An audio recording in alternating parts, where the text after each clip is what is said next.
Hey, friends and pals and chums. Um, so here's the thing. I actually saw FNAF 2 yesterday. Went with my family and some friends, and it was awesome. It was fun. We all went, and it was pretty neat. Um, and I recorded a little out of theater reaction videos when I got home yesterday. But the file corrupted halfway through me recording it, and I didn't realize until I went to upload the fucking thing. So, that's awesome, really cool. You love to see it. So I'm kind of re-recording it, but now it's less of an out of theater reaction, and it's more so I saw the movie like a day ago, and I'm just ruminating on it now kind of video. Um, so yeah. And this will be a spoiler video. I was gonna split it up into two, like, we have your non-spoiler part and your spoilers, but I figured there's no point because it's probably gonna end up being 30, 40 minutes, I imagine, just from how much I yap.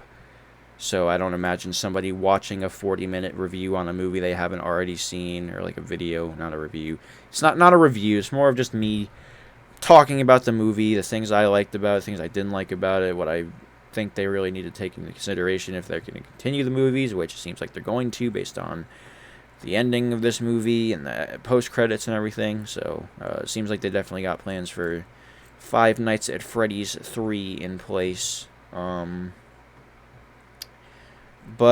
yeah, I was looking forward to this movie. My excitement. I was looking forward to it like late last year and earlier this year when like they announced things and we got like teasers and whatnot. But like Secret of the Mimic was coming out, so I was more focused on that because my at the end of the day, the thing I care about most in the video game franchise is the video games. So Secret of the Mimic kind of had my attention. But the what really got me like finally like really hooked into the hype cycle was the second full trailer that we got only a little over a month ago. Um, it really seemed like we were going to be getting a much bigger and better movie than the first movie.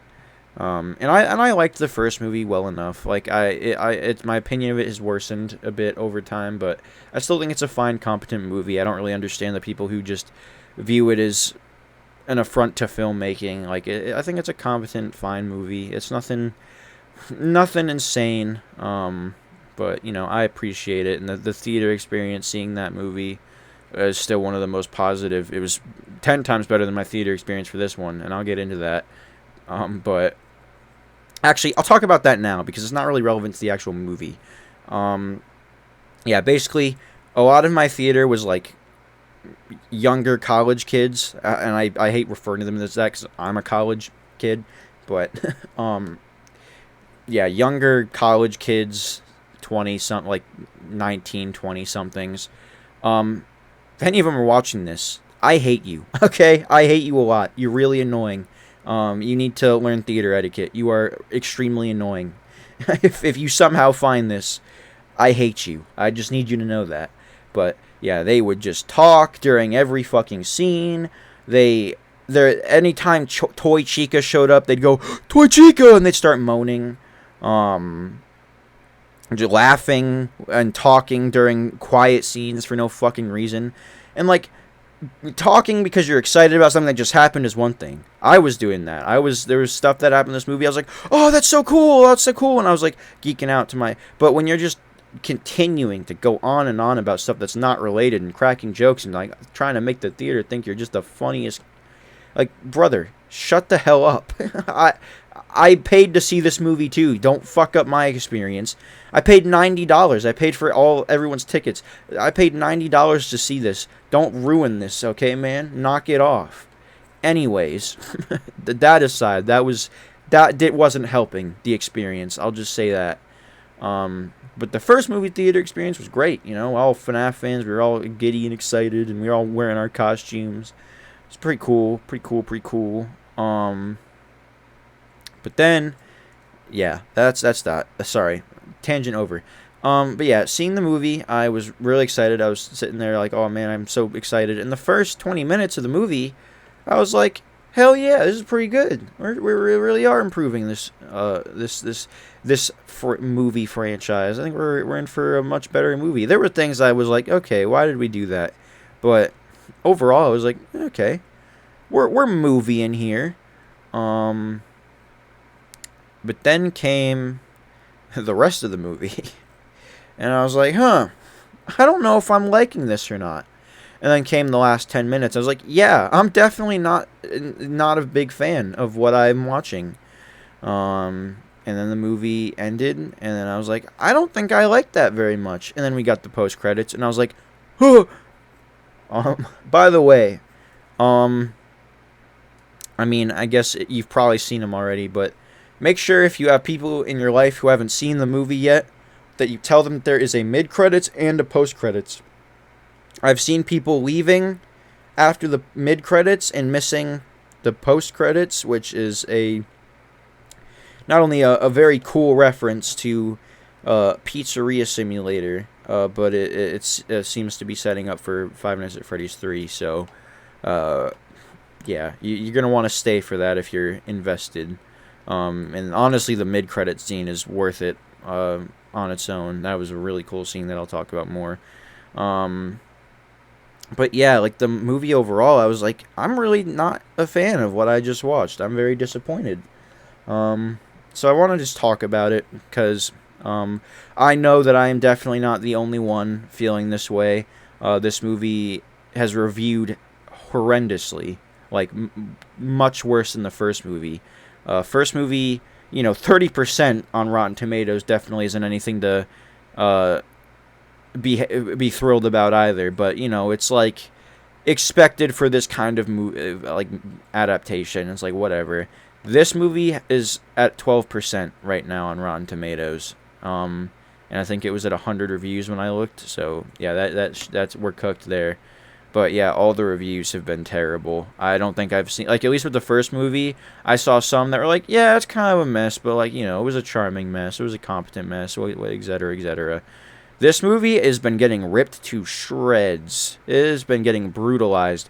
And the worst part about it is I completely understand why. With the first movie, there's still a little part of me that reads some of the reviews. I'm like, I think you're just kind of dumb. Not that I think that they're missing out on peak cinema or anything, but there's like points that I've seen people make that are like, okay, you were clearly not paying attention to the movie, or like, this isn't a movie meant for you. And I don't mean that in the you're not a FNAF fan way. I mean that in the you're just not your tastes are above what this movie was ever going to give you. But this movie, most of the reviews I've read, I've been like, no, it's either I completely agree or I don't necessarily agree, but I completely understand why you feel that way. And I hate saying that. I really want to be clear. I'm not happy about being negative. I hate, especially with stuff that I like, I hate being negative about it. It's just not fun. Puts me in a bad mood. It puts people who liked it in a bad mood. No one likes it, but I'm also not going to not be honest about my feelings about it, because if these movies really are for the fans, then I think, as somebody who has been with this franchise since Five Nights at Freddy's 1, I would like to hope that my opinion would have at least some merit in this discussion. So, and I just also, honestly, just personally, I just need to talk about it, because it's been kind of haunting me. It's kind of embarrassing, the impact this movie has had on my mental state over the last day. So I kind of just need to talk about it. But yeah, so I'll get into it. And also, I hope you enjoy this image of Toy Freddy and Toy Bonnie, because that's all you're going to be staring at for this entire video. It is my understanding that Universal will destroy anybody who uses even trailer footage, so we're not going to be doing that. Yeah, so you get this cool little shot here of Toy Freddy and Toy Bonnie, and they're in the hallway. It's like FNAF 2. It's pretty cool. It's like the game. So I'll start with like positive, negatives, and I'll just kind of transition to just general thoughts about the movie, just kind of rambling a bit. So for some positives, the movie did improve on the horror aspect for sure. I wouldn't say it's like scary, scary. It's still, PG-13 horror movie, but there's a lot more like tense sequences and some honestly pretty disturbing imagery at times. Some unexpected moments, and of course a lot of jump scares. Which, if this were any other horror movie, I'd be like, that's really cheap. But it's Five Nights at Freddy's. You gotta have some jump scares in there. That's the half the fun. You gotta get some jump scares. Come on. And I think there are mostly some good jump scares. There was a couple cheap ones in there. Like they do one that I'm sure you've seen a million times, where somebody scares a character in the movie. They do that one. But yeah, a lot more horror this time. And like, it is still PG-13, so don't expect anything insane in this regard. But like the violence, definitely a lot more, violent. Some pretty crazy kills for a PG-13 movie. In particular, I think the one that stood out most to me was I'm actually stuck between two. There's the kill with Mangle where she lifts there's like a ghost crew that comes in and lifts one of them to the ceiling and dismembers them basically, and you see their limbs drop through a camera. It's like not super detailed obviously, but it was still cool, and like the sound design in that scene made it really disturbing. And then there's a kill later on where Toy Chica, because Abby I'm not gonna explain the whole plot, because like I said, if I'm assuming that if you're watching a spoiler video on the movie, you've either already watched it or just don't care that much, and just kind of want to hear someone talk about it. But basically, Abby brings Toy Chica to school to use for a science fair, and the guy who's her teacher is like, "Oh, this is a fucking dog shit project. You just put someone in a suit. What are you, insane?" And then Toy Chica kills Mr. Berg by crushing his skull. And again, they don't like show the skull being crushed or anything, but you hear it, and like you get to see the moment where like his head does start to cave a little bit, like it starts to compress a little bit. And then you hear like the gross popping noise, and then she drops his limp body, and you just see a bit of blood splatter on the floor, and you're like, oh, damn, he dead. So yeah, those two kills I think were pretty good for a PG-13 horror movie. Yeah, that was a good thing. The acting this time around was really good. The returning cast definitely have like honed in their characters a lot more. Particularly Piper Rubio's definitely improved a lot since the first movie.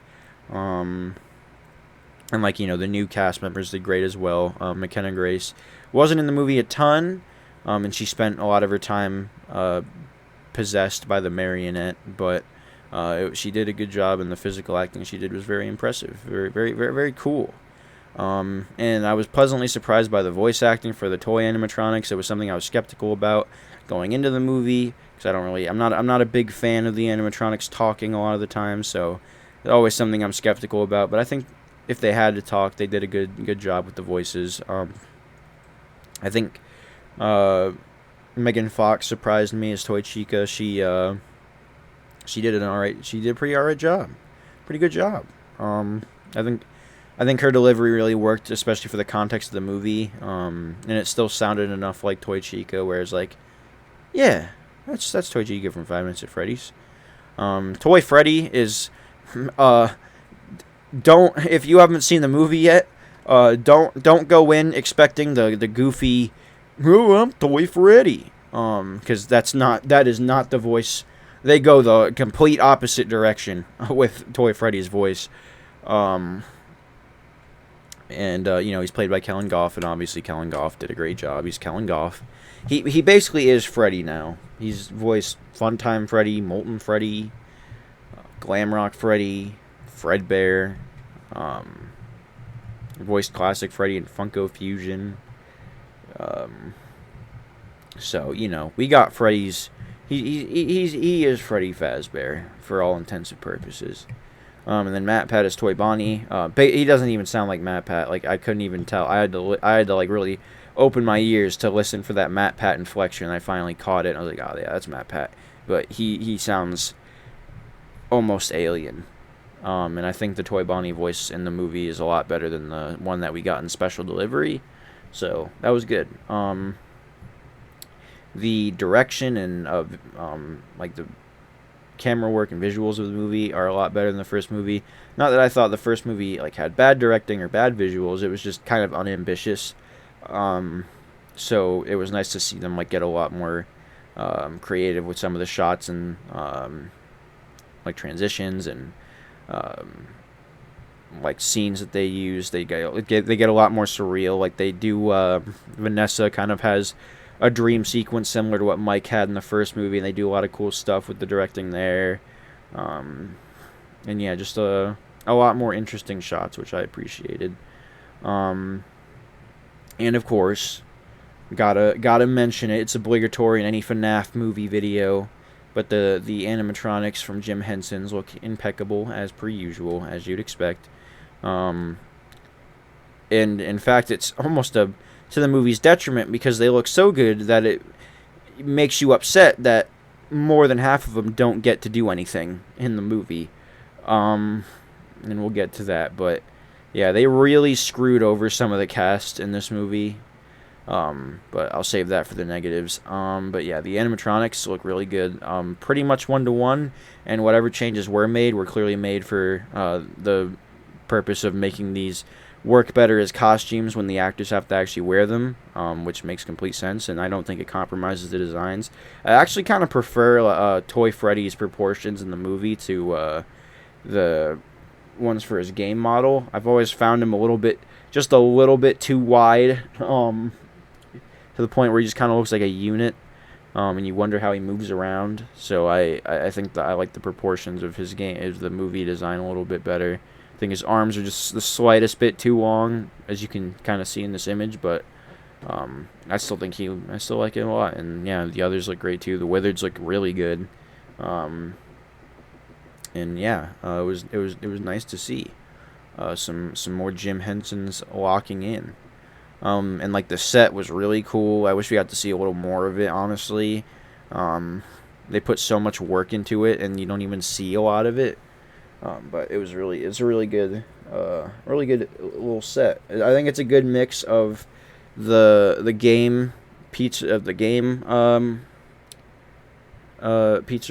with the like its own spin.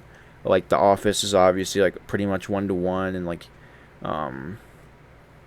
so you got some familiar locations, but the layout is like really unique and like interesting. And you've got the whole river boat ride. Which I think is a really cool idea. It feels like a first location in the sense is like, yeah, they went all out with this one, and it's cool. And it's also interesting to think about the fact that in this timeline, the toy animatronics are the first iterations of these characters, because they've and obviously FNAF 2 the game is a prequel, so they like predate the classic animatronics there too. But it's still interesting to see it like cinematically, you know what I mean, like in a more realistic looking context, because it makes you realize more how kind of weird that choice is to have the clearly more advanced animatronics actually be the ones that came first. But I guess if you think about it, you have less budget when you start opening more places, so it'd make more limited animatronics. And the soundtrack in the movie, really good. Newton Brothers returned. There's a lot of like repeated motifs from the first movie soundtrack, but I think they all work to the movie's benefit. So that was really cool. Some really good tracks in there. And they experimented a lot more with some compositions. It's not as reliant on the humming ghost children, but they are still a major presence, obviously. But that's what you'd expect, anyways. You gotta have your signature thing going. And I think that's it for positives. And as for negatives, unfortunately, this is where I got a lot to say. So the big thing that stuck out to me is that tonally, this movie is really wonky and inconsistent. And this was kind of a problem in the first movie too, where they would. It sometimes feels like both of these movies don't want to take themselves seriously because they just kind of acknowledge, like, oh, isn't the concept of moving animatronics dumb? Isn't this dumb? What we're doing is stupid and dumb, and people who like this are dumb and stupid.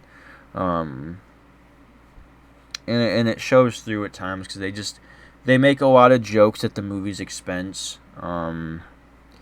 Like for a specific example, they do the fucking. You remember in the first movie, the Corey X Kenshin cameo where he's the cabbie, and then Abby like brings toy or Golden Freddy into the cab, and he's like, oh, he turns the mirror, and he's all spooky, and he's like, oh my goodness. Yeah, they repeat the same joke, but this time with Toy Chica. Um, and this one pissed me off even more because, uh, you know how in Five Nights at Freddy's 2, the game, when Toy Chica moves off the stage, she loses her beak and like her eyes turn all black and scary, and it's like, oh, spooky. That happens in this scene, and you're like, oh, are they gonna do that later in the movie in an actually like scary scene? Nope, they do it that one time for a joke, and that's it. We don't see it again. Despite Toy Chica having the most screen time of any of the toy animatronics, which is crazy in your Five Nights at Freddy's 2 movie. So I guess I might as well talk about the inconsistent attention given to and it kind of ties into a wider pacing issue. So I'll transition to that after this. But yeah, the is not not an equally shared movie. Toy Chica gets the most screen time, as I mentioned.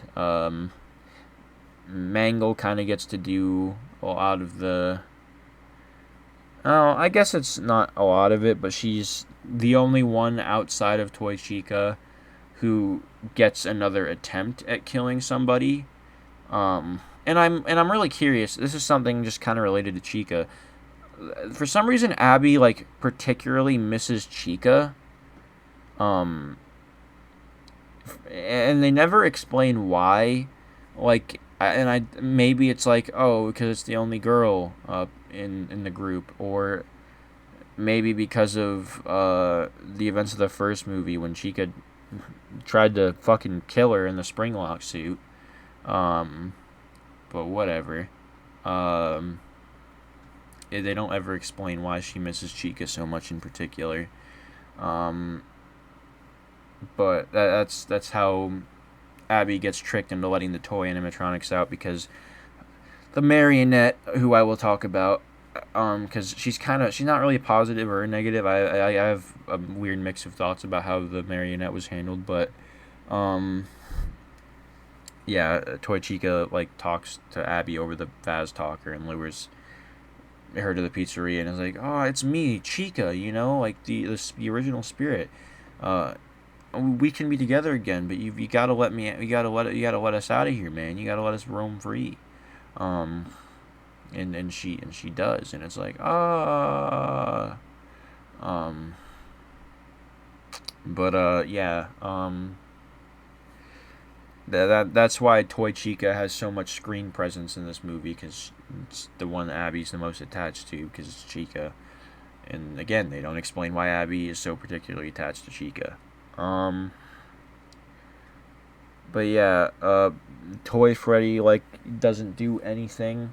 Toy Bonnie doesn't do anything, and like they both of them get scenes where they're about to kill somebody, or in Toy Freddy's case, two people, but then they get instantly deactivated. Or in Toy Freddy got done particularly dirty. He's like, "Oh, I'm Toy Freddy. I'm gonna rip off the heads of some very bad people." Or. But then there's a scene where Vanessa is currently being attacked by Mangle in her car.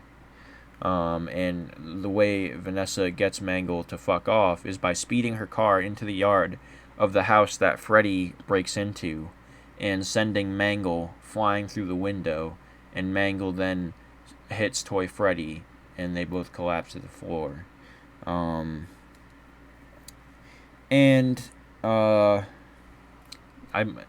here's the thing that makes me upset. the trailer showed all these shots of the animatronics in houses and like breaking in, and it's like, oh, that's spooky. I can't wait to see them get. Because I assumed this was their way of getting more kills. Like, oh, we'll do a semi-slasher thing. But no, they don't. There's only 2 scenes of them breaking into houses, and it's over after that. And these scenes are like at the end of the movie. Like these are like near the end of the movie. Actually, seeing the movie made me realize how much of the trailers use footage from the end of the movie.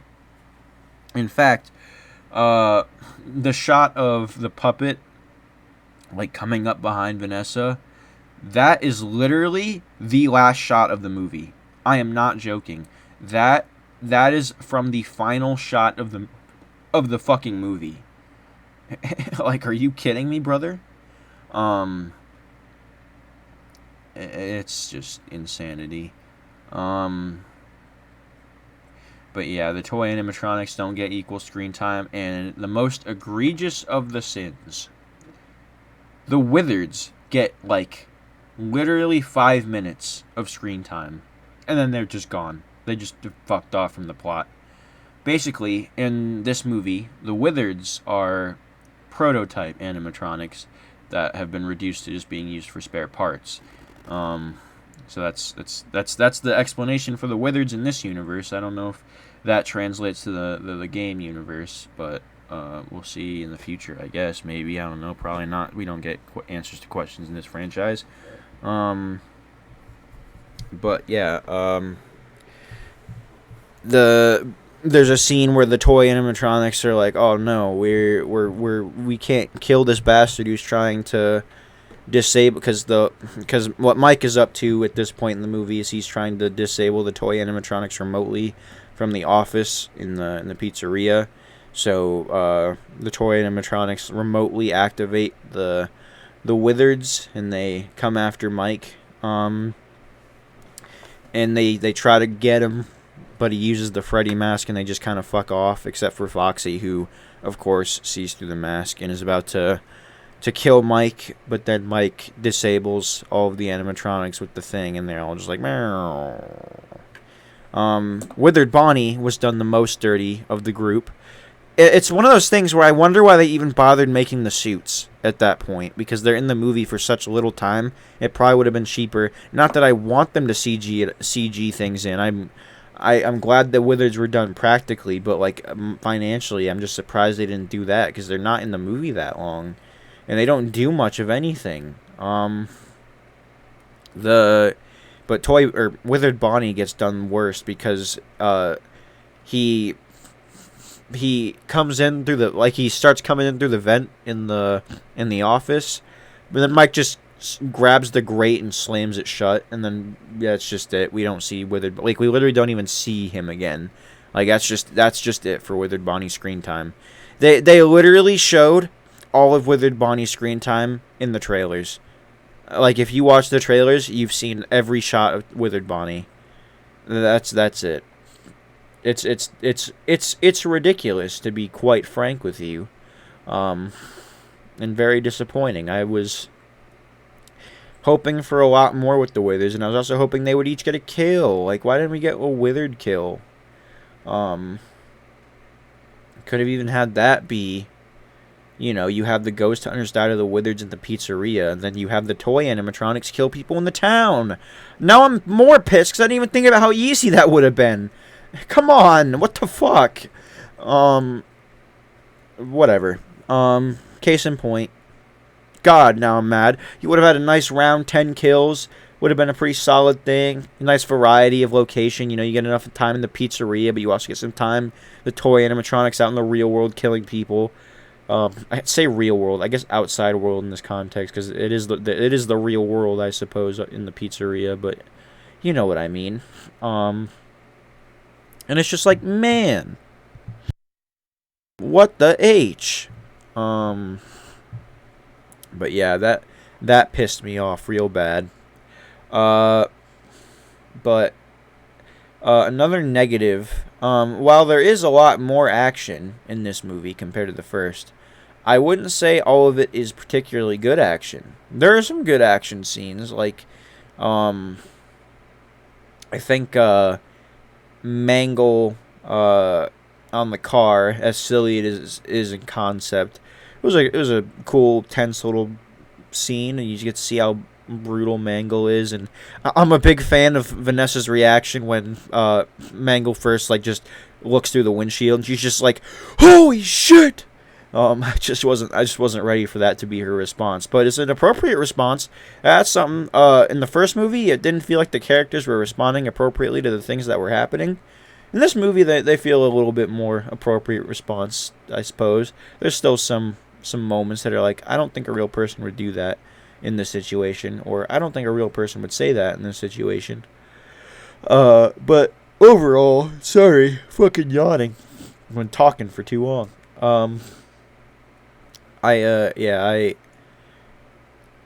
It the action though overall, it's just like it doesn't feel like action that should be in a Five Nights at Freddy's movie. Like I already mentioned, Vanessa slamming Mangle through the window with the car. Um, and there's a scene at the very end that I will talk about because it is a scene that particularly bothers me. But that scene doesn't even feel like it's meant to be in a horror movie, let alone a Five Nights at Freddy's movie.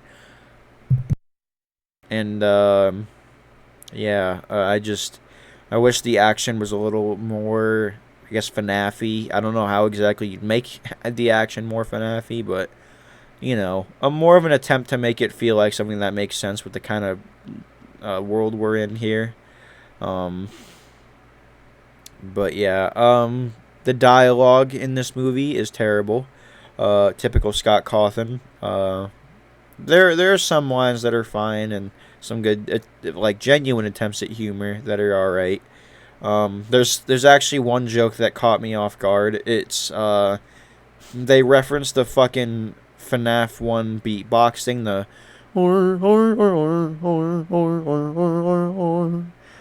and there's a scene where Mike and Abby are at the FNAF 1 pizzeria because Abby misses her friends. And they're poking around the prize counter and everything.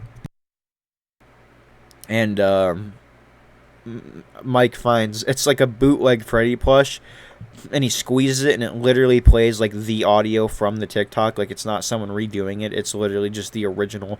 And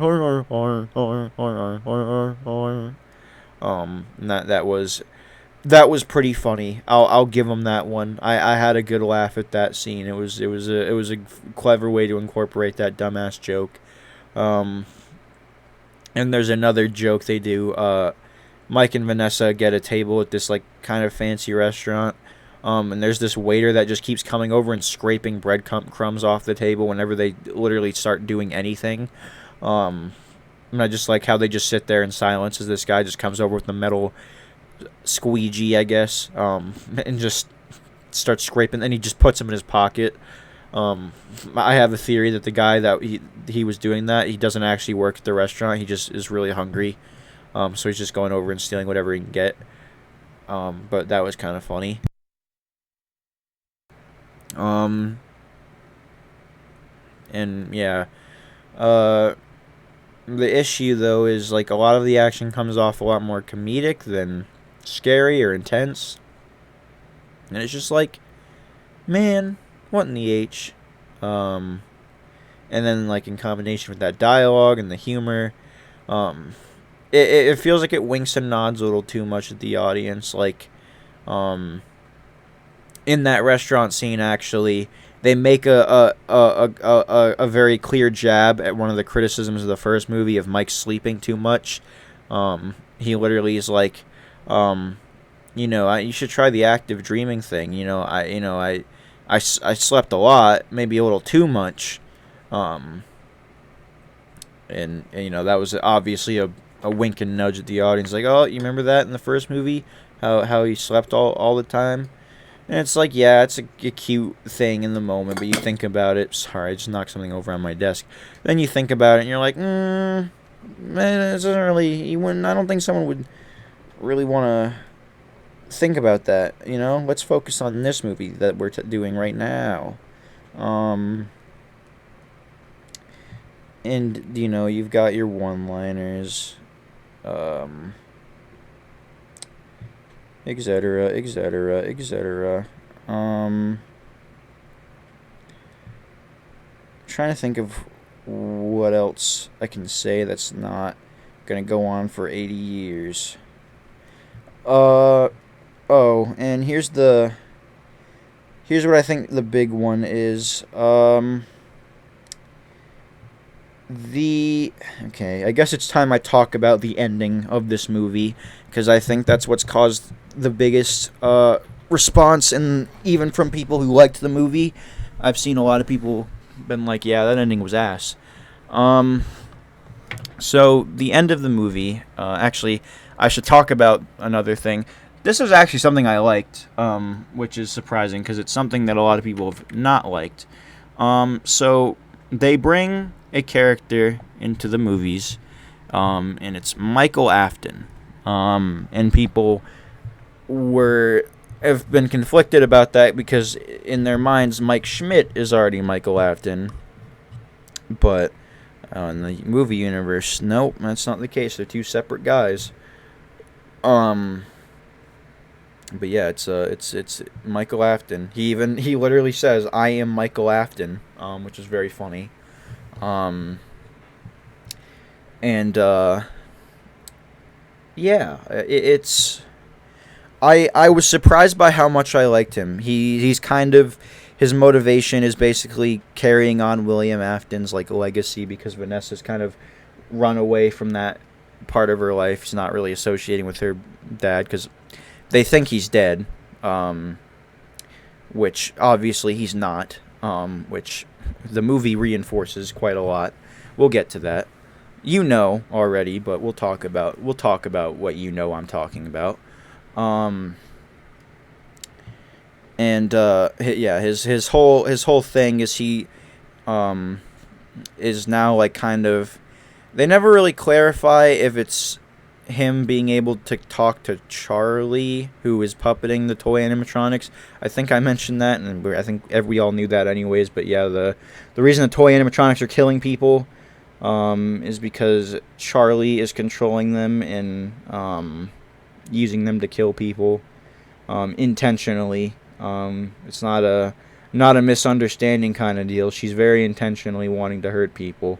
And I'll talk about Charlie in a minute, because like I said earlier, I got some opinions on how she was handled. But Michael Afton's big plan is he wants to use the toy animatronics to kill a ton of people at FazFest, because we even saw it with the scene of Toy Freddy, that everyone's just going to think the animatronics are costumes. Some hardcore fans are wearing instead of actual animatronics. So they're going to be able to get close to people and kill them. And the end of the movie, Michael Afton's kind of explaining this to everyone, and when we're getting the reveal that it's Michael Afton and everything.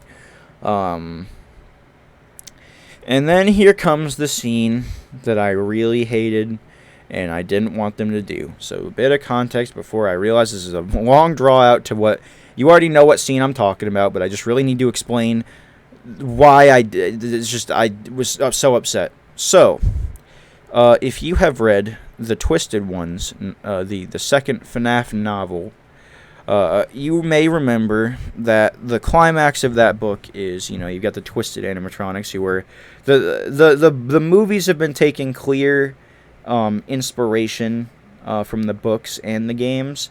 Like the first movie had a lot of cues from Silver Eyes, and this one has a lot of cues from Twisted Ones. Like you have the toy animatronics killing people in town, and trying to kill people in town, I suppose. And William Afton's already been spring trapped. But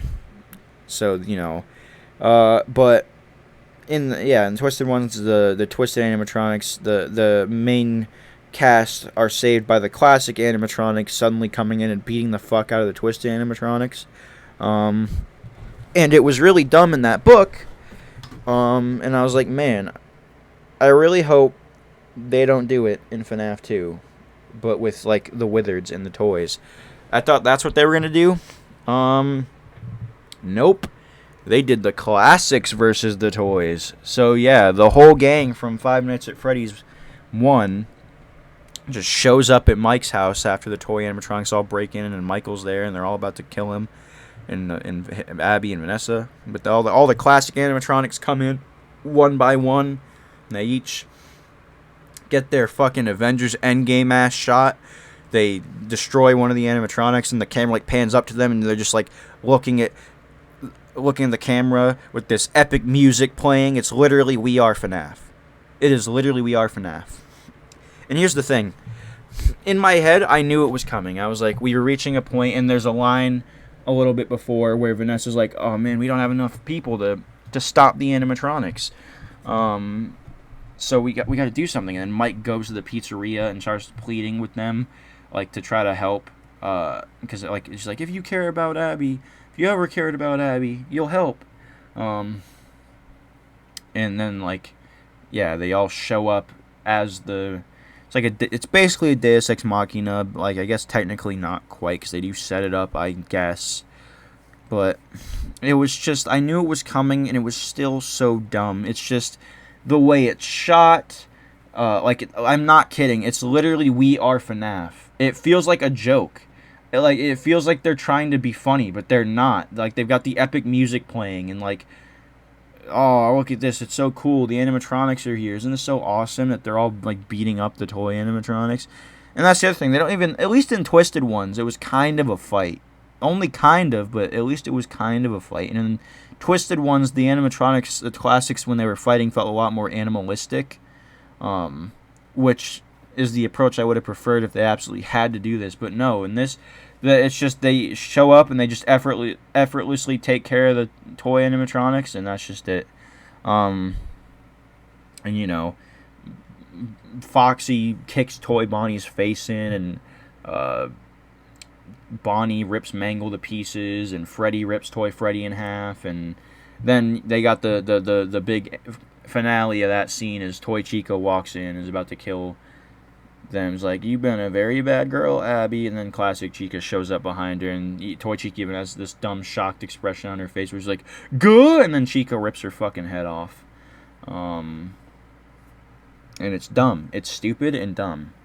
And the saddest part is there's this little the little part of me that wants to be like, oh, that's so cool, like the little kid in me that would have been like, oh, that shit's so awesome, it's so cool seeing all the animatronics come together and help. And you know, like, I'm not even, here's the dumbest part, I'm not even completely opposed to the idea of the classics coming in and helping them, but it needed to be A, built up more, B, earned, and it also needed to not just be as simple as them coming in and We Are FNAFing the toy animatronics and then fucking dying. That's the other thing. After they do this, they all just die. The spirits just leave the bodies and just move on. Like, there's no conclusion, no satisfying conclusion. They're like, we're going, as the Golden Freddy kid from the first movie is there, and he's like, we're going to heaven, Abby. We're going to heaven. We've been good Christians, Abby. You know, then before he leaves, the kid turns to Mike, and he's like, by the way, I'm gonna be going, and you know, I'm not gonna be able to hold him anymore. So he's gonna come back, and he's gonna be stronger than before. And Mike's gonna be like, who the fuck are you talking about? And then, you know, you as the audience, you're sitting there like, obviously he's talking about fucking Springtrap. Yeah. That's in the ending. And then, you know, the actual ending of the movie. So, you know, this whole movie's had this whole theme and this whole, like, conflict of Mike not being really sure if he actually trusts Vanessa because she keeps hiding things from him, and, like, whenever they do find out, it's in the moments that they're already in danger. And, like, you know, this whole thing with Michael Afton and Vanessa never telling Mike that she had a brother. Yeah, it was kind of the last straw for him. So, like, they're all about to leave, and the not funny, like, literally it's just kind of funny, weird. The kind of sad thing about this moment is right before the ending, Vanessa has a whole thing because Michael's like, come back to your real family. And Vanessa's like, I found my family. And it's, Mike and Abby. But the end of the movie, Mike is like, stay away from us. Just don't come. We don't need you here. I can't trust you. You bring death and destruction. And the unfortunate thing is, like, it's sad, but Mike does kind of have a point.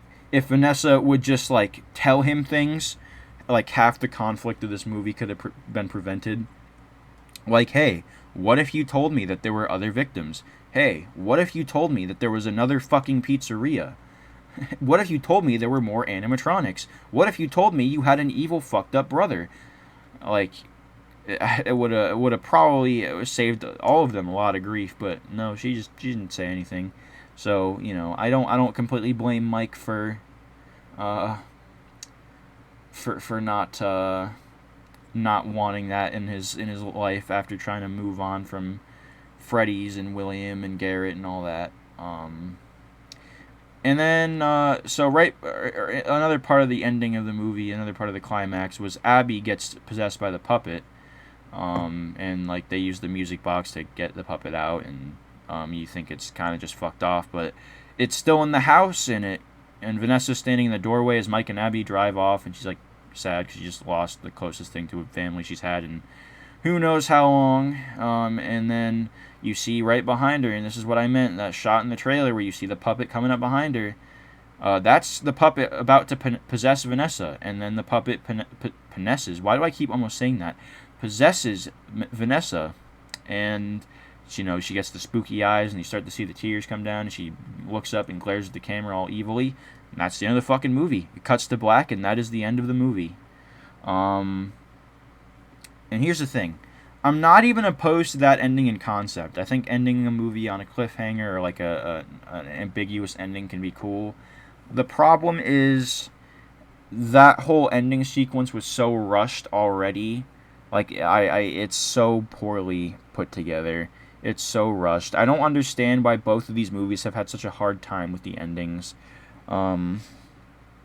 That abrupt of an ending just feels more like they're just running to get to the end. They're like, oh, fuck, we gotta hurry and get this shit finished.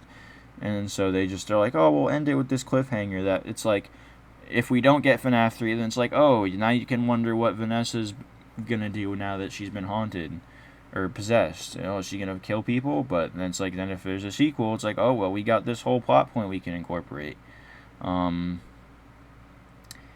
Yeah. I'm trying to think of what else I could complain about, because there's definitely more. It really is just that We Are FNAF scene.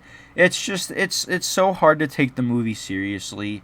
And something I've said about the first movie and this one now is Scott keeps trying to make these half comedies, half horror.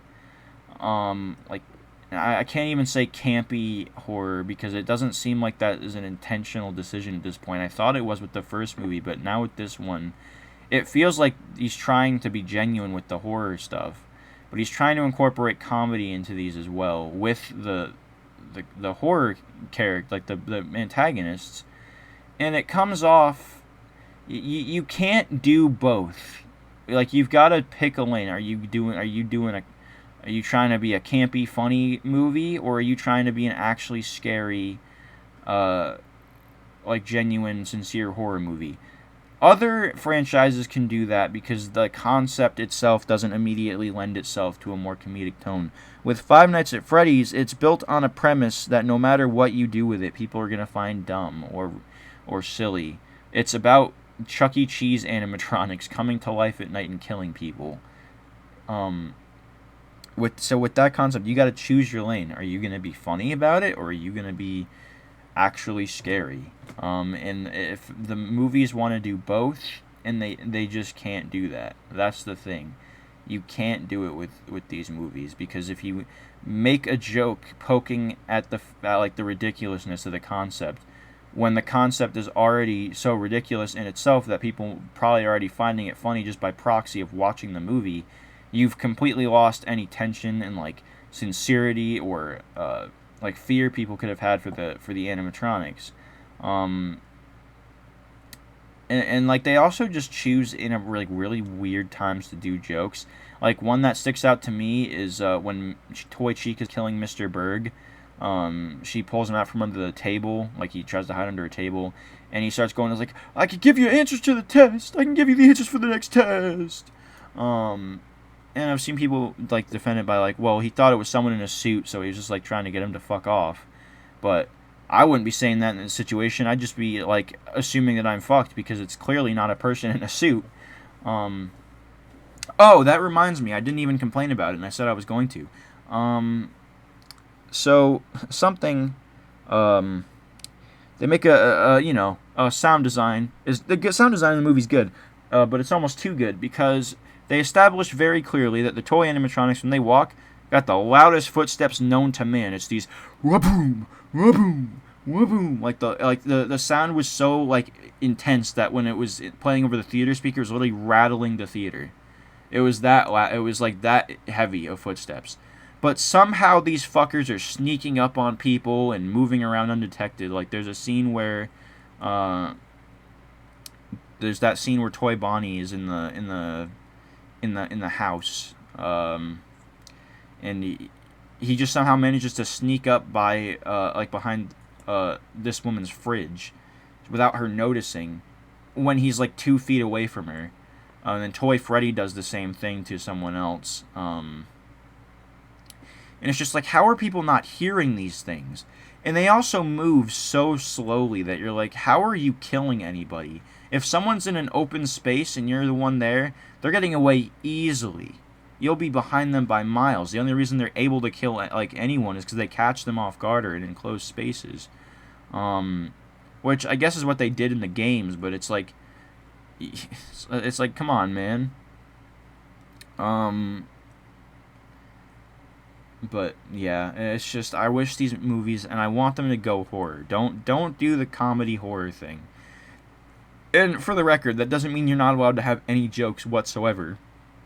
Some of the scariest horror movies I've watched still have a little bit of humor in them, but you can't let that humor overpower the horror. And like FNAF has always had a bit of a humor element to it. That's kind of part of the charm. It's got some funniness to it, but like you can't go overboard with it, right? Like I think of Sister Location, and that game having a big tone issue because like you'd see this like really disturbing stuff, or like something scary would just happen to you, and then Hand Unit would come in and crack some like dumb joke or make the iconic Exotic Butters bit, like that kind of thing. And even in that game, like, yeah, it did create like some tone issues, but like the thing that worked about it in that game was the fact that like it wasn't all the time. Like it was usually between nights or when you're on the way down to the control module in the elevator or something. Usually the humor seems to be in like the games reserved for like downtime. In the movie, they try to do it during like tense scenes. Like another example, when Toy Freddy breaks into that couple's house, the wife sees Toy Freddy first and she screams, and the husband like runs in. He's like, "What the hell?" And then Toy Freddy's standing there, and he throws. I don't know what he made, but he was like making food. I think it was maybe eggs or something. But he just throws them at Freddy, and he lands right on his snout, and Freddy goes all derpy-eyed and looks at the food on his nose, and it's like, all right, way to kill the tension, man. And it's just they do that kind of thing a lot, and it's unfortunate because it makes what could be some cool moments a lot less cool. And also, I mentioned that Vanessa, the way this conflict is solved, both Toy Freddy and Vanessa being harassed by Mangle, is by Mangle being sent through a window, and through that, and it's the same house, and she hits Toy Freddy and all that. And Vanessa's like, "You guys need to stay somewhere," and wouldn't you know it, their next door neighbor is Doug from the first movie, Aunt Jane's lawyer. And Vanessa asks if they can stay with him, and he's like, "Of course." And then he's like talking to them. He's like, "You guys look like you could use a good lawyer." And it's like, okay, man, whatever. fuck you. Whatever, man. These movies feel too, like, wink and naughty, if that makes sense. It's a fucking horrible way to word it. But they feel more obsessed with winking and nodding at the audience and being like, oh, look, we did the thing, than being a movie. And here's the thing. It's like a semi-positive, semi-negative. They do amp up the references to the games in this movie. Like, there's a lot more stuff here, if you played the games, that you're going to recognize. And they go a lot broader across the franchise. They reference... They even reference fan games. They reference Pop Goes and Candies in this movie at the very start, too. It's one of the first shots. But there's like 2 arcade machines, and they've got Candies Fishing from Five Nights at Candy's 3, and then they have Pop Goes. They call it Pop Goes Adventure, but you can see the gameplay of it on the screen, and it's Pop Goes Arcade, which is pretty cool. There's a FNAF World game there, too, which was interesting to see. But yeah, they reference a lot. Here's one that caught me off guard. I mentioned earlier that Vanessa has like her dream sequence, and it's like she's getting chased by William. And there's a point where she's hiding, and she catches sight of an animatronic. You know what animatronic it is? It's fucking Baby, which was crazy. That would not have been on my card at all to see Baby. That was insane. That was cool. That was cool. And it played into, like, obviously, like, she is afraid of these things because she associates them with William. It's cool callback to the games. And it makes sense because in this movie they're introducing Michael Afton, who, like, didn't really become an established character until Sister Location. There's actually another, like, pseudo. I think it's meant to be a jab, like a reference to Sister Location. So those ghost hunters I was talking about, they're called the Spectre, Spectre Scoopers. And Spectre Scoopers, and they talk to Michael Afton, because he gets scooped. So that was, I don't know if that was an intentional little bit that they were doing, but I'd imagine it would be because it's a really specific name. So I'll assume that's what they're trying to do. If not, then it's a funny coincidence. But yeah, the references to the games are like amped up. They have there's a part where Charlie, or the marionette, who I promise I will talk about, she repeats one of her lines from Ultimate Custom Night, and see, that's how you that moment is an example of how you put in a game line without shoehorning it. It makes sense in the context. It sounds like something she would say in that moment. It's the I should have probably said the line. It's the "I don't hate you, but you need to stay out of my way" line.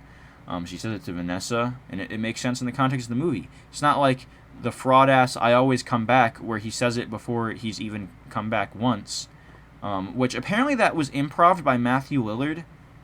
But the funny thing is that he talked about how that line was weird to him. So I don't know. Was it improv, or is he just trying to like save Scott a little bit? I don't know. That was interesting. I was curious about that. They referenced a lot of stuff too. I won't go into every Easter egg 'cause I don't even know. I'm sure I missed stuff. Some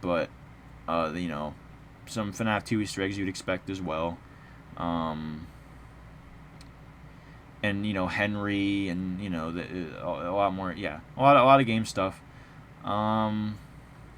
In the post credits, especially both of those scenes. A lot of game references in those. That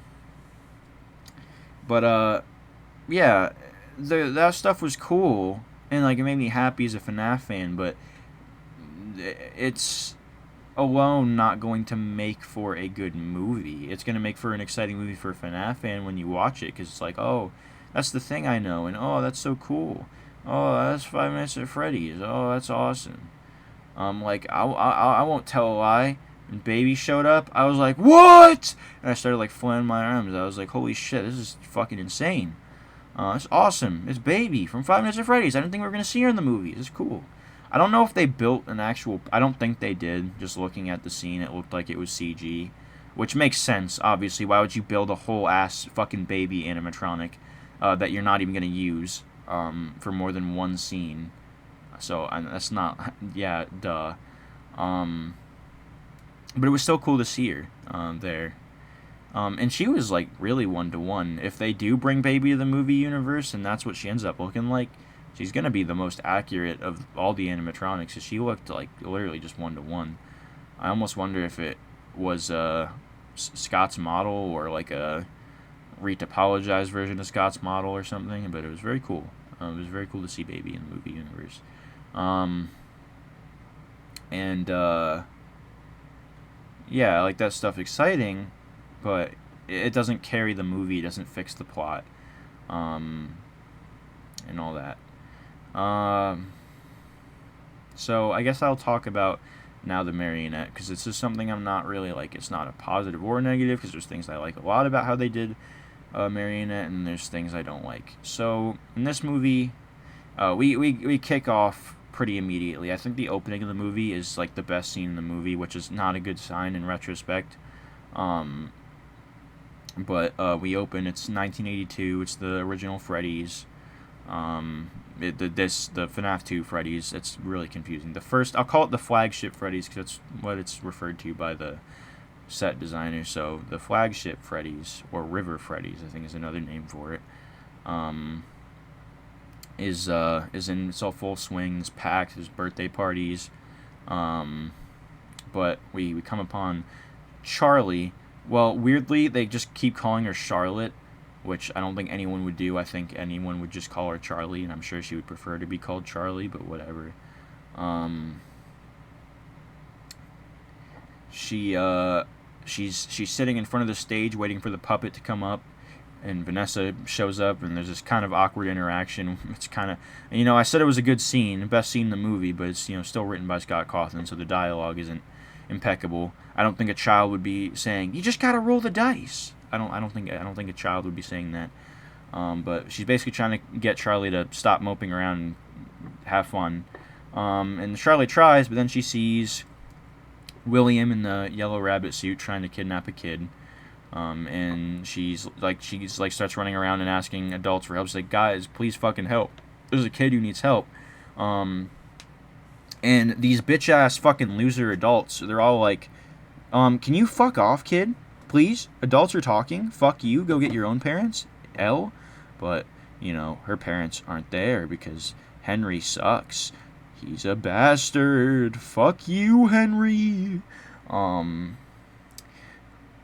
So she's like, "Fine, I'll go help him myself." And Vanessa tries to stop her because obviously she knows what William's doing. It's like, "I don't want you to get hurt." But she's like, "Fuck you, I'm going to go help him." And she goes into the kitchen where William took him, and he's sitting there whistling the Toreador March. And it made it in the movie. Toreador March was actually in this movie. It should have been in the first movie, but you know what? It made it, so I'll take it.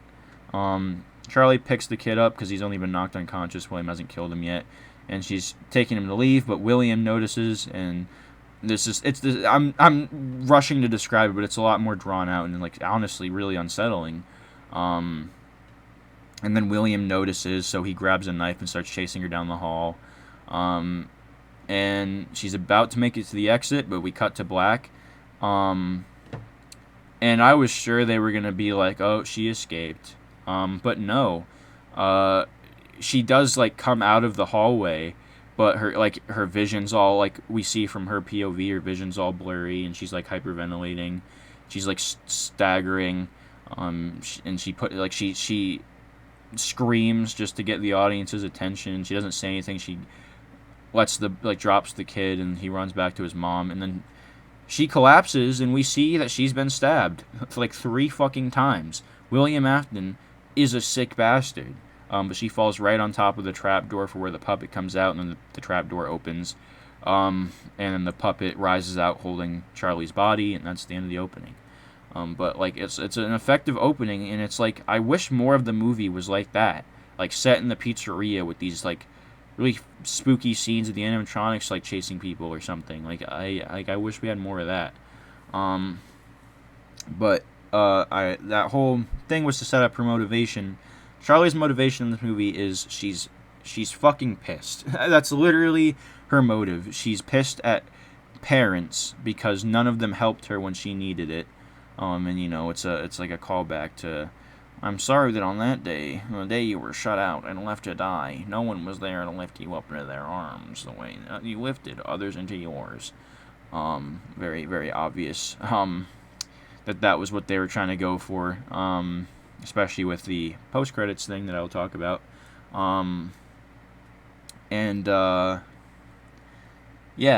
Charlie's pissed at parents. So what she wants is because the whole thing of the puppet in this movie universe is that she can control, like, even without Charlie, it's like what the puppet does, control the animatronics, like, remotely, and like kind of choreograph their performances and whatnot.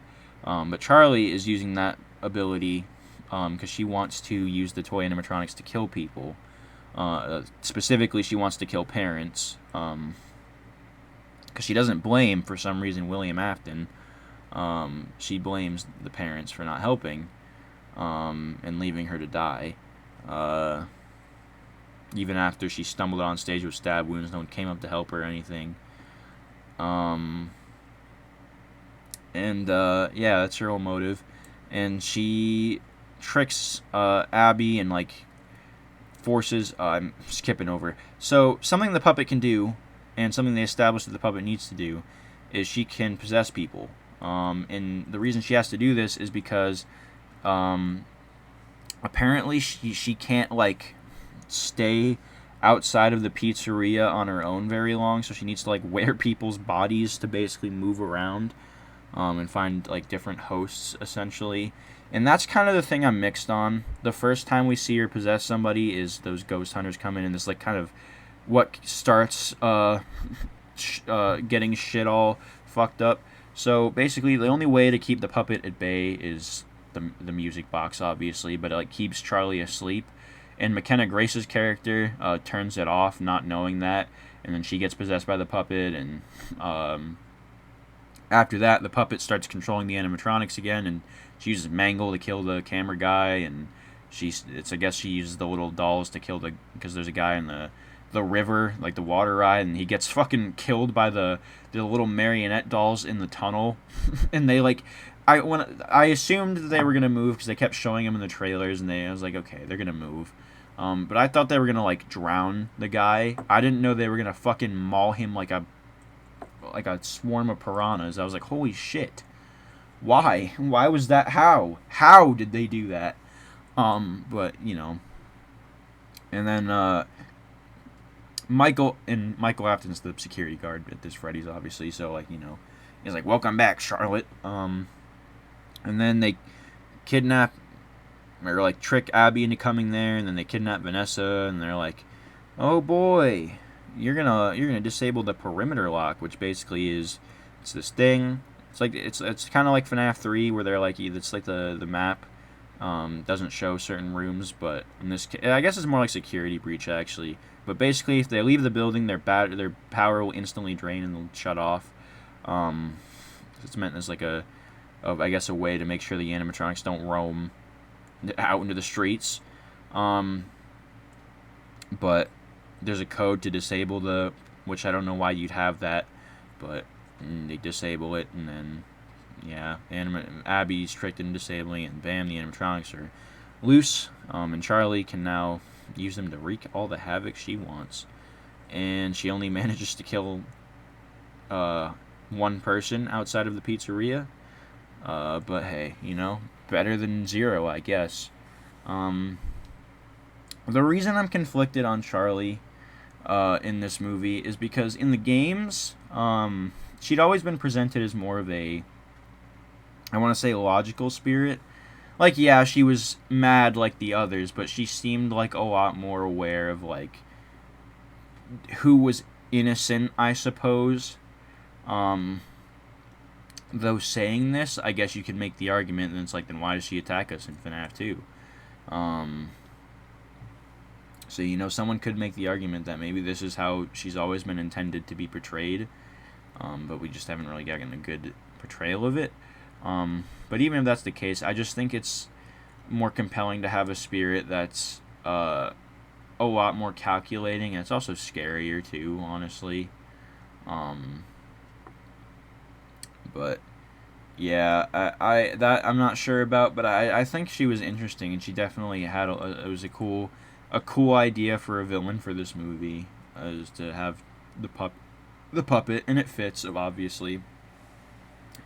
And there's a lot of cool scenes with the puppet. One I do like is at the end of the movie, the puppet possesses Abby, and it happens because the puppet's like hiding inside of Toy Chica, um, and it, like bursts out like an alien chest burster, and like it's just kind of an interesting visual. And Toy Chica makes this really weird like sound, and I'm like, why the fuck did she do that?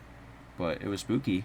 And yeah, I'm just kind of mixed on that element. And she also like the puppet itself didn't get a lot of screen time, which is unfortunate because the it's a really cool animatronic, obviously, that they've made, and I think it's scarier than the possessed forms of the people. But I also understand that like they couldn't do all the weird like creepy crawly shit that they do with that if they used the actual puppet. So I kind of get it. It's not that I didn't like how they did that. It's just I wish there was a bit more of getting to see the actual like marionette. You know what I mean? And yeah, they establish a decent history between Charlie and Vanessa, and like that's actually Vanessa who found out the music box calms Charlie down, and puts her to sleep. And I was hoping we get a little bit more. Like I thought this movie was gonna cover Vanessa's grief about losing Charlie and like being witness to the deaths of the missing kids. But they don't really do that. And that's the other thing. Another little subplot is they have Vanessa trying to move past the trauma of her dad, which I think I mentioned that already. But they bring it to a really abrupt end.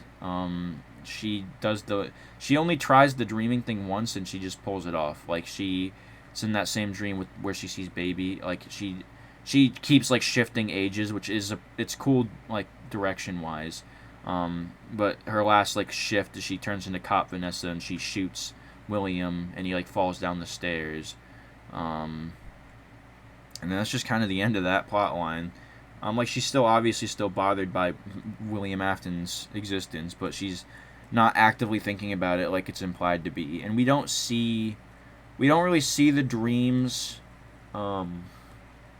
before that point. I think the first movie it was a good idea to actually show the dream multiple times just so you knew that like the changes, because we don't really even have a baseline for how it normally ends, so like there's no impact to her shooting William. Even if it was like a mix of cool and funny to see her just unload into William Afton of all characters. By the way, William Afton was very cool. William Afton is very cool. He has a very small amount of screen time, but the time he did have, I think, was very cool. And Matthew Lillard did a good job. And I hope we get a lot more William Afton in FNAF 3, and we better.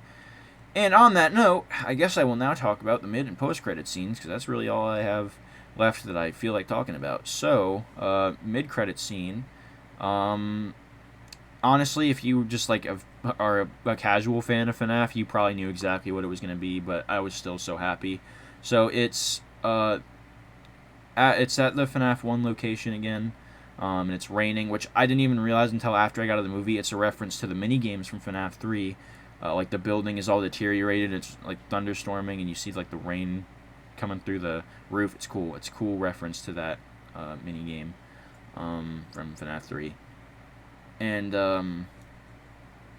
there's some guys that are coming in. They're like, "Dude, why do we have to do this all in the rain?" Because that FNAF 1 Freddy's is getting demolished. So they're there to get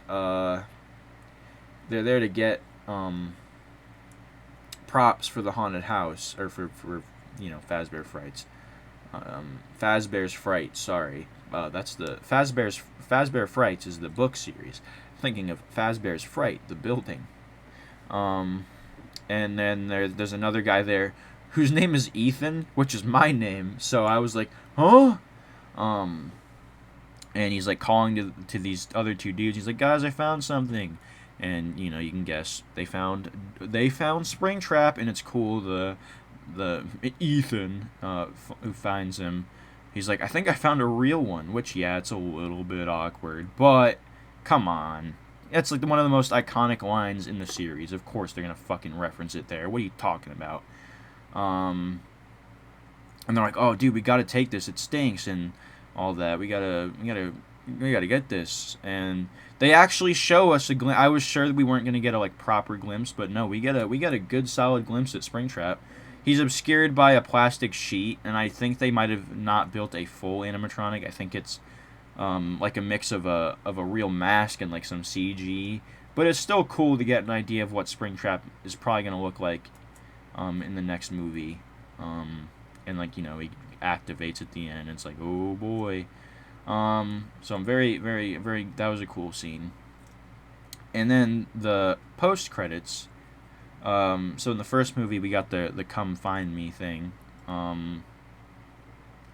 This movie we get a tape from Henry, and it's a pizzeria simulator reference. He even starts it with, in the opening of the game where he's like, leaving Dead Space 3, 2, 1, like that. He starts it in the same way, and he's talking about how he still has he's learned a lot from being William Afton's business partner for a long time, and he still has some old technology. He's still able to track the animatronics, and it's basically like the marionette's still out there. It's coming for you, etc.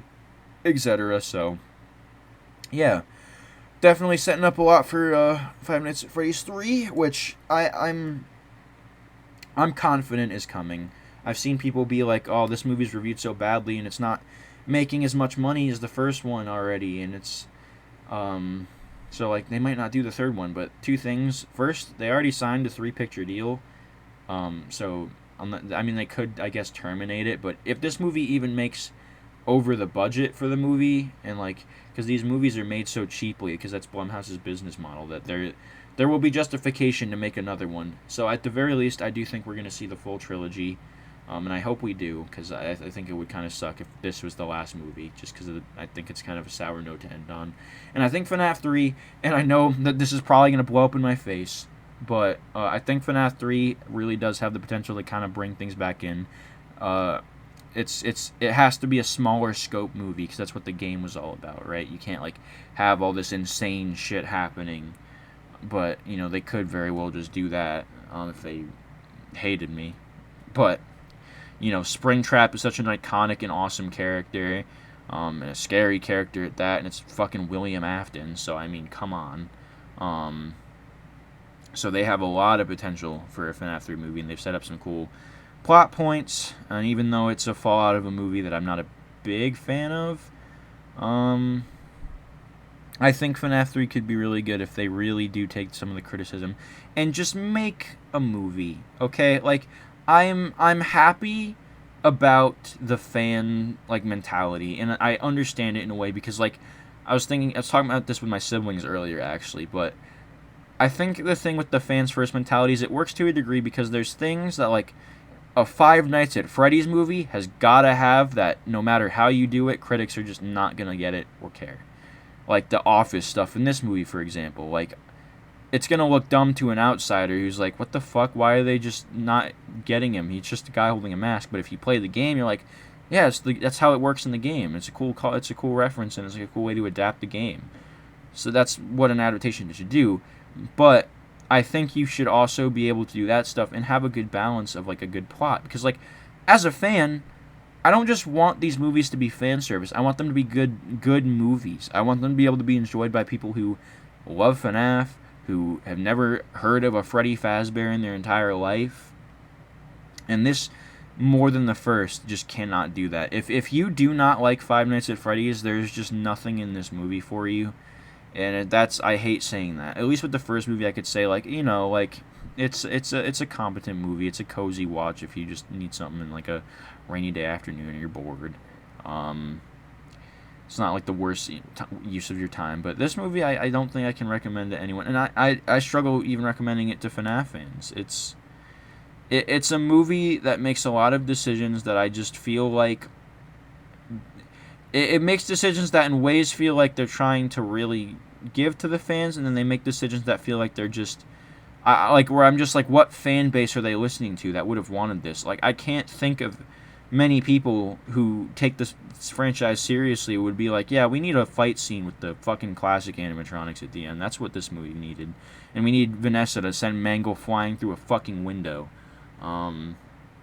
That's what we needed in Five Nights at Freddy's 2. Um, and I'll end this off. I really am sad about how much I didn't end up liking this movie. Like, there was a part of me going in that was like really nervous. Like, this movie really has the potential to suck ass, and I hate that fear was validated. I really hate that I had to come out of this being like, man, I did not like that movie very much. I'm very disappointed.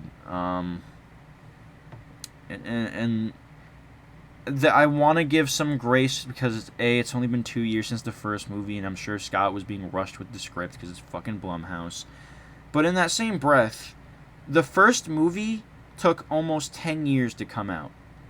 So I feel like by that point you should have at least a blueprint for what other movies would look like, and it shouldn't be that much of a challenge to make a decent script for a FNAF movie.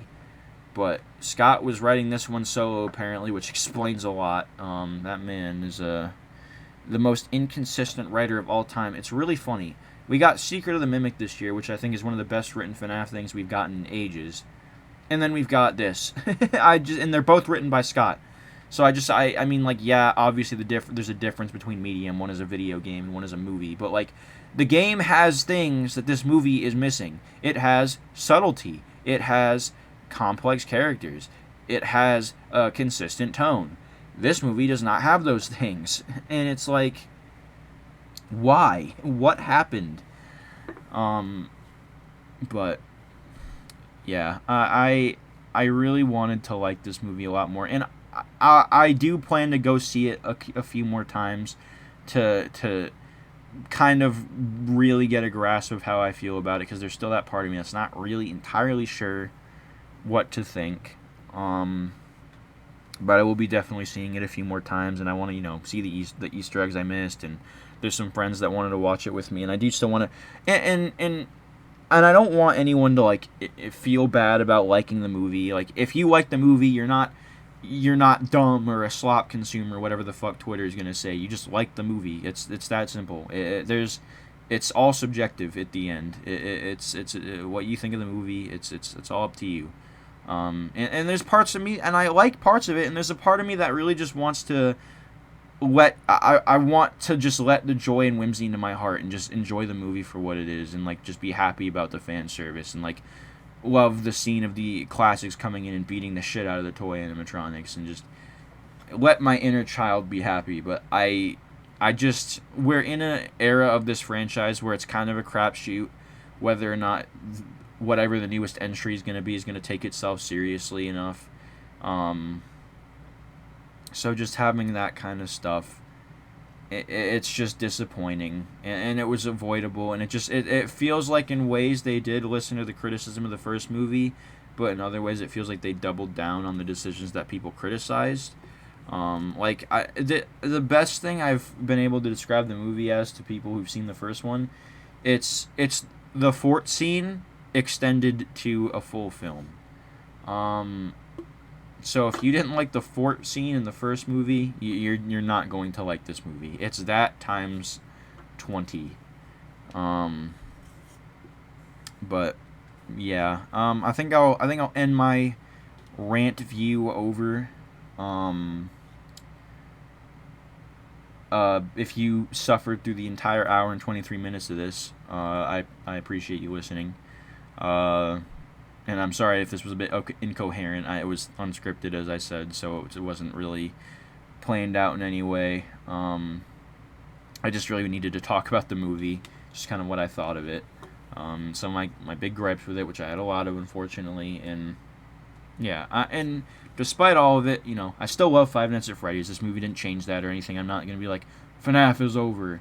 I'm still confident in the future of the franchise. I think there are inevitably going to be issues